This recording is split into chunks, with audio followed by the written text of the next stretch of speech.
नमस्कार, भारत लाइव देख रहे हैं आप। ललन सिंह की बातें सुन रहे हैं क्या कुछ कह रहे हैं ललन सिंह। एक एक बात जो सुनना होगा ध्यान से सुनना होगा, क्योंकि ललन सिंह सीधा बात नहीं कह रहे हैं। लग रहा है इस बार जो सर्जरी करने जा रहे हैं वो पेशेंट का नाम आरसीपी सिंह है, लेकिन आरसीपी सिंह तो फिर भी कैमोफ्लेज है। उनके पीछे खड़ी भाजपा पर सीधा निशाना है।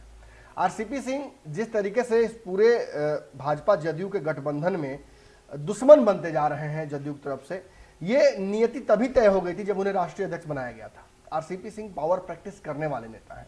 जब भी उन्हें ताकत दी जाती है तो उस ताकत को वो इस्तेमाल भी करते हैं और साथ ही साथ अपने आसपास किसी को भटकने भी नहीं देते हैं। इसके कई विक्टिम्स रहे हैं, पीके रहे हो, प्रशांत किशोर या फिर अशोक चौधरी, कई लोगों पर गाज गिरी है। लेकिन अब आरसीपी सिंह का सिक्का इस पार्टी में चलता नहीं है। इतना खोटा हो चुका है कि अगर आरसीपी सिंह का सिक्का लेके आइएगा तो हो सकता है जेल भी हो जाए। जदयू में आरसीपी सिंह का कल्चर खत्म होते ही जब उन्होंने फैसला लिया कि वो मंत्री बनेंगे, ललन सिंह नहीं बनेंगे, तो नीतीश कुमार को तभी कहीं ना कहीं उनका एंटीना खड़ा हो गया था। ललन सिंह ने बची कुची कसर पूरी कर दी। जिस तरीके से उपेंद्र कुशवाहा और उनकी मुलाकात हुई और उसके बाद दबाव बनाया गया नीतीश कुमार के ऊपर, नीतीश कुमार ने फैसला ले लिया कि अब राष्ट्रीय अध्यक्ष आप नहीं रह सकते हैं, एक पार्टी एक पद है। और ऐसी स्थिति में कहीं ना कहीं जो जदयू की कमान है वो ललन सिंह को दी गई। ललन सिंह को कमान मिली तो उन्होंने शक्ति प्रदर्शन किया, आरसीपी सिंह ने देखा देखी किया। दोनों में किसमें ज्यादा भीड़ जुटी थी आप अच्छे जानते हैं। लेकिन इस बीच एक बात तो तय हो गई कि आरसीपी सिंह अब नीतीश कुमार के हाथ से निकलकर भाजपा के हो गए हैं। अगर हुए भी नहीं होंगे तो ये बात ललन सिंह ने स्थापित कर दी और बची कुची कसर को उन्होंने यूपी चुनाव के दौरान पूजा कर लिया। देखिए, उत्तर प्रदेश में बहुत चुनाव सीटों पर लड़कर बहुत बड़ा कोई घाटा वो जदयू भाजपा को देने नहीं जा रही है, ना बहुत सीटें जीतने वाली है। लगातार चुनाव लड़ती रही है उत्तर प्रदेश में, और 2017 में शायद चुनाव नहीं लड़ी थी जदयू। उसके पीछे भी कारण ये था कि यूपी से कुछ मिलने वाला नहीं है। लेकिन इस बार ललन सिंह ने बहुत सॉलिड गेम खेल दिया, रौद्र रूप में एकदम आ गए हैं। ललन सिंह ने बहुत स्मार्टली आरसीपी सिंह को इसी जगह नाखून कटा के शहीद करा दिया। कैसे? आरसीपी सिंह ने एक वक्तव्य दिया था बहुत पहले कि भाजपा से वो बातचीत कर रहे हैं उत्तर प्रदेश के चुनाव को लेकर। आरसीपी सिंह के इस वक्तव्य पर नीतीश कुमार से बात करके ललन सिंह ने कहा कि ठीक है, तो उन्हीं को हैंडल करने दीजिए। जब चुनाव नजदीक आने लगे और परिस्थितियां नहीं बन पाई तो फिर उनको हटाकर केसी त्यागी को जिम्मेदारी दे दी गई। दोनों तरफ से जब दबाव बना तो आरसीपी सिंह ने कहा कि केसी त्यागी से नहीं हो पाएगा, मैं ही करके आपको बातचीत करके बताता हूं। और अंततः जो होना था तो हुआ ही, एक भी सीट नहीं मिली। भाजपा ने बहुत पहले ही मन बना लिया था कि अगर नीतीश को देंगे तो मांझी भी मांगेंगे, मांझी को देंगे तो मुकेश सहनी मांगेंगे, और बार बार कहेंगे सरकार गिरा देंगे, सरकार गिरा देंगे। इससे बढ़िया है कि ना नौमन तेल होगा, ना राधा नाचेगी, कहानी खत्म। लेकिन इसके बावजूद नीतीश कुमार का मन में ये भावना है, जदयू के मन में भावना है कि वो राष्ट्रीय पार्टी के तौर पर काम करे, उसके लिए चुनाव लड़ना पड़ता है। और इसी भावना पर खेल गए ललन सिंह और उन्होंने पूरी तरीके से दुश्मन बना दिया जदयू की तरफ से आरसीपी सिंह को। ये बात पहले प्रेस कॉन्फ्रेंस में कहकर कि ललन सिंह सब कुछ तय कर रहे हैं, वो कह रहे हैं कि भाजपा उन्हें एडजस्ट करेगी। और फिर जब दोबारा वो सामने आए अंततः, तो उन्होंने ये स्पष्ट कर दिया बिना आरसीपी सिंह के वो आए, और ये स्पष्ट कर दिया कि आरसीपी सिंह से बातचीत जो हुई भाजपा की वो स्पष्ट नहीं हो पाई। हमें आरसीपी सिंह ने अंधेरे में रखा। आरसीपी सिंह ने स्पष्ट नहीं कहा कि आखिर भाजपा से उनकी बातचीत क्या हुई है। मतलब देखिए, यहाँ मतलब ये सीधा निकलता है कि या तो ललन सिंह का ये कहना है कि भाजपा ने आरसीपी सिंह को भाव नहीं दिया, या ये कहना है कि आरसीपी सिंह ने पार्टी का जो स्टैंड है वो रखा ही नहीं नरेंद्र मोदी के सामने, जो कि ज्यादा उचित लग रहा है वर्तमान परिदृश्य में। खबरें जो हमें भी आ रही हैं अंदर की वो यही है कि आरसीपी सिंह ने बहुत दबाव नहीं डाला। आप देख सकते हैं कि विशेष राज्य के दर्जे पर लगातार ललन सिंह हमलावर हो गए हैं मोदी पर, बड़ा आंदोलन करने की धमकी दे रहे हैं।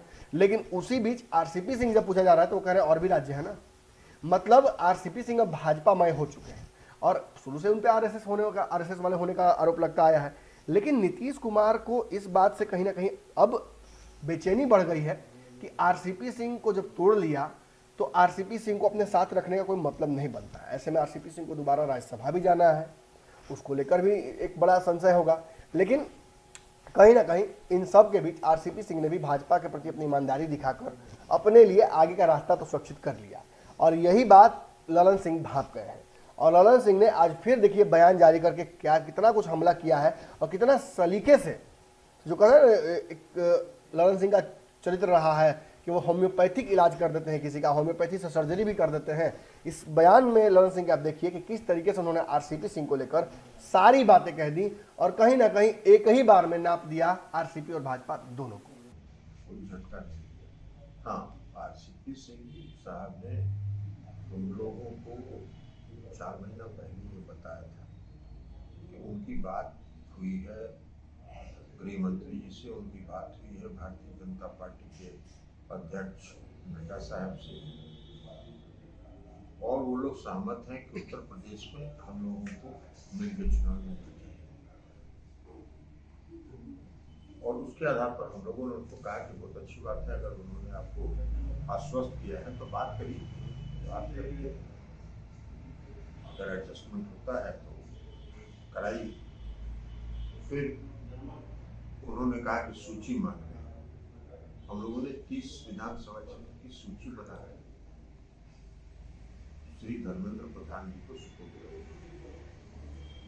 ये लगभग 1-1.25 महीने की बात है, जब पिछला पार्लियामेंट चल रहा था उसमें की बात है।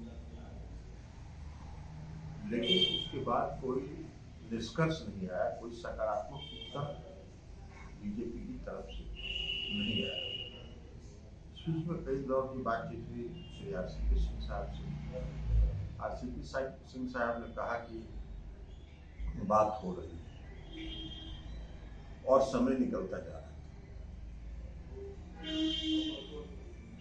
इस बीच भारतीय जनता पार्टी के अध्यक्ष नड्डा साहब ने प्रेस कॉन्फ्रेंस करके दिल्ली में ये कहा कि उत्तर प्रदेश में हमारा जो गठबंधन है वो श्री संजय सहनी जी की पार्टी से और अपना दल से, तो थोड़ा चौंकाने वाला हम लोगों को लगा। और उसके बाद फिर हम लोगों ने आरसीपी सिंह साहब से बात की। आरसीपी सिंह साहब ने कहा कि नहीं ऐसा नहीं है, हो जाएगा। तो हम लोगों ने कहा कि ठीक है, हो जाएगा, तो कम से कम भारतीय जनता पार्टी की तरफ से अधिकृत रूप से यह बयान भी आना चाहिए कि हमारी जनता दल यू से बातचीत हो रही है और जनता दल यू से भी हमारा गठबंधन हो सकता है। तो उन्होंने कहा कि शीघ्र हम करा देते हैं, तो अच्छी बात है, इसको होना चाहिए। नहीं हुआ, 2 दिन थे। अब हमारे लिए मुश्किल था, नॉमिनेशन का शुरू हो गया था प्रारंभ, तो हम लोगों ने कहा कि अब हम और इंतजार नहीं कर सकते और हम लोगों ने 26 विधानसभा क्षेत्रों की सूची जारी कर दी। अगर ये वीडियो पसंद आई और वह बिहार के राजनीति और बिहारियत से सरोकार रखेनी तो सब्सक्राइब बटन दबा के चैनल के सब्सक्राइब कर ली। ओजे एगो घंटी बा, ओकरा बटन दबा देला से कुल सटीक और मारक खबर रुआ मुफ्त में मिल जाई। अगर रुआ पत्रकारिता के हमनी के नया प्रयोग में सहयोग कर चाहतानी तो ज्वाइन बटन दबा दी। पेटीएम नंबर नोट कर ली 9386 816 700। धन्यवाद।